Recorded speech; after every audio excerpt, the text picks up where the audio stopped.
Well, it's a fantastic achievement, really. Your first long format film, and so beautiful and moving and so original and sensitive in its approach. So congratulations. Oh, thank you very much. Do you want to talk through, because obviously there's lots of filmmakers in the audience, about the journey of this film? Because it's kind of quite an interesting one, wasn't it? From book to short to long form.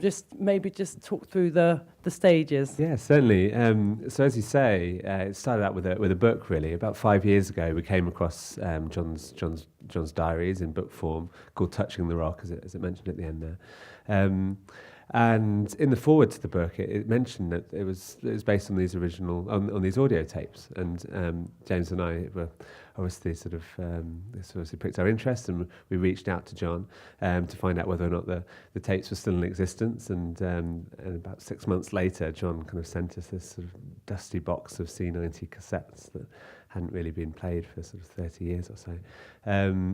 And that really was obviously the start of the journey. We knew that there was the material in there to develop something of a long form piece with it, but I guess because it is such an internal journey that goes on, that John goes on, one that sets so much in dreams and in memory and in imaginative life.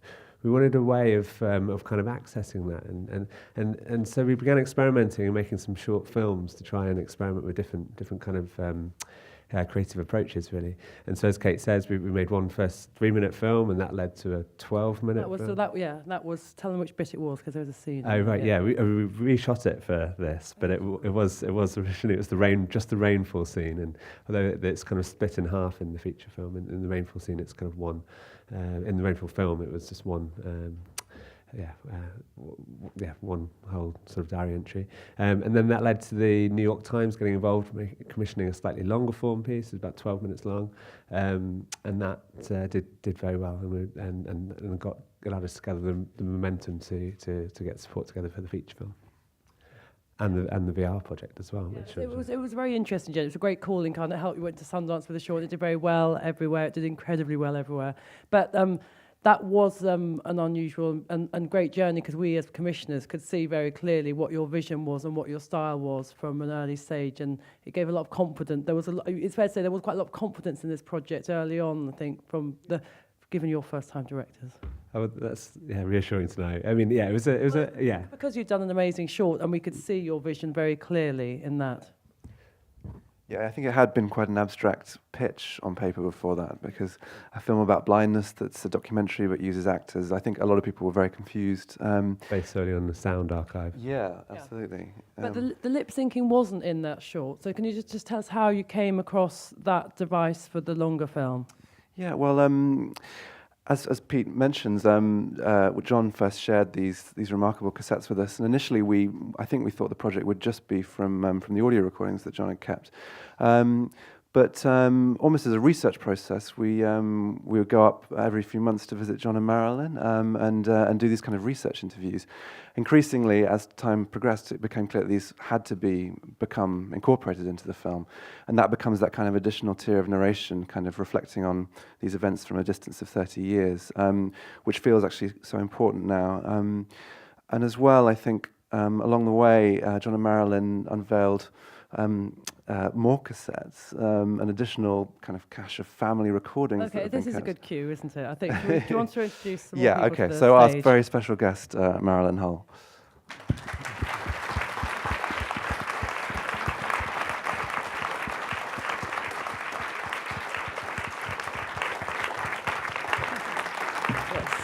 Hello. Hello.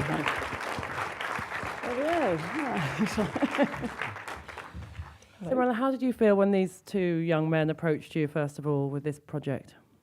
Well, I think we thought it was interesting and mysterious and delightful that young people would be interested in this story. Yes, I think John was delighted. We were both delighted.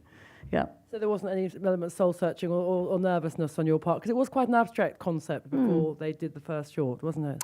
Yes, I suppose so. But like a lot of things, really, it only gradually dawns on you the potential for the project. And I think probably we just, we had a lot of things on, actually. John was a very busy person, as was I. It was kind of interesting and fun, and we didn't know where it was going, so it was cool. Yeah, it's great.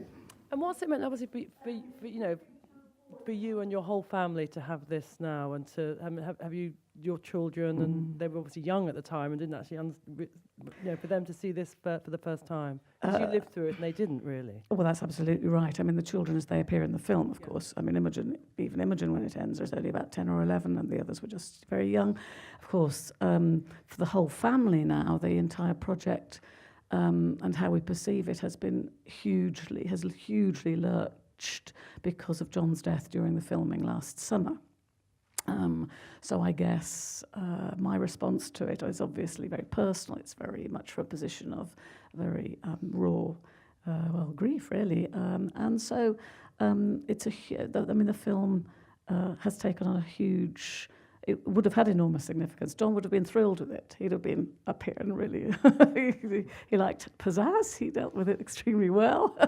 He'd have been thrilled. But of course, for us now, it's taken on an enormous depth. It's a great privilege to have one's own story, I guess, reach out in an art form which enables a human story to reach out to other human beings and to bounce around like that. That's a wonderful thing, a wonderful legacy for the family. And were there, when you first saw a cut, were there any aspects that you were uncomfortable with or had discussions with? Because it's obviously an ongoing issue with filmmakers showing films to contributors. Right. And this is obviously a deeply personal one. And they know what I'm going to say. There's only one bit I don't like. Who is that hideous old couple at the end that somehow crept along by the seaside? It was the most just ghastly. It was the most terrible day in February 2 or 3 years ago. John suffered from, quite apart from blindness, he also suffered from asthma and had terrible lung condition, which eventually indeed did kill him. And interesting to think he had two very claustrophobic conditions. Blindness is claustrophobic, but so is asthma. So that's an interesting play there. But we were dragged along to this beach this terrible day. We couldn't even smile because of the gales, And I said, Peter, James, you can't possibly use that. We look terrible. So anyway, that's the only thing. Sorry. Well, from an audience perspective, that's a deeply moving bit. It reassures you in any way. Should we any questions for Marion and the team? No.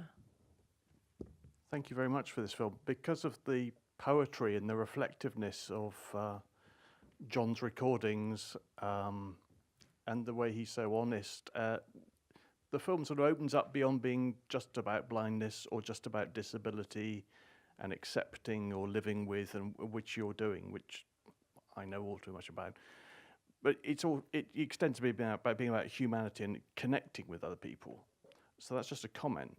But how did John and you relate to these dreams? Because clearly they're very visual dreams that were picked out from the recordings. But I mean, did they have a significance to you that the films picked up on, or is that something separate? I think I've learned a lot from the film. I mean, I have learned a lot from the film. I think it has reminded me of the fact that John had a very significant dream life, which I personally don't particularly. That was a difference. But of course, he often used to talk about his dreams, not just because dreams are interesting anyway, and reflecting on them is interesting, but also because, of course, he was enjoying visual experience in dreams, and that's brought out very well in the film, isn't it? And so dreams perhaps became a bit of an interface between his sighted life and his later blind life. Yeah. Yeah, he referred to them as his last state of visual consciousness, and very vivid and active periods of dreaming. In fact, we were just talking about this outside earlier. He would often in the diary sort of correct himself. He'd say, I was in the film. He'd refer to dreams as films, and then he'd have to say, I'm in a dream. And then increasingly over the years, I think they became more auditory and tactile dreams. And it's fascinating, really, the sort of neurological process, really. I've got time for one more question, I'm afraid.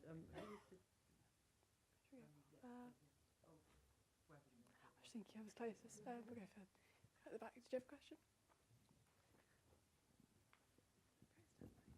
Hi, it's an incredibly well-made film, so congratulations. Was it entirely shot on film, and if so, what was the decision-making behind that decision?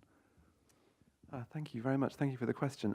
It was actually shot digitally on a Red Dragon, but I think we were very concerned with how to go about trying to evoke and suggest. So we developed with our cinematographer, a guy called Jerry Floyd, over a number of years, including over the short film process, the short films that we made. We developed a kind of series of visual limitations, which became key to how we sort of went about constructing every scene. A big part of that was kind of using longer lenses and trying to avoid wider establishing shots that might give the audience a kind of privileged sense of space. And we're kind of, I think, in some ways trying to sort of consciously work against some of the conventions of cinema in terms of using establishing shots to give the audience member a sense of spatial geography or eye lines, things like this. We tried to avoid, tried to frame characters in fragmented ways. And so those kind of techniques became crucial to how we approached it, I suppose, yeah. Right, okay, sorry, I think we've been waved at. So, do you want to say something? Oh, only that if we'll be around. So any further Okay. questions, please come and grab us. We'll just be in the lobby outside. Well, we're all incredibly proud of this film, and it's going to have a long, long life. So many congratulations, and any questions, they'll be outside.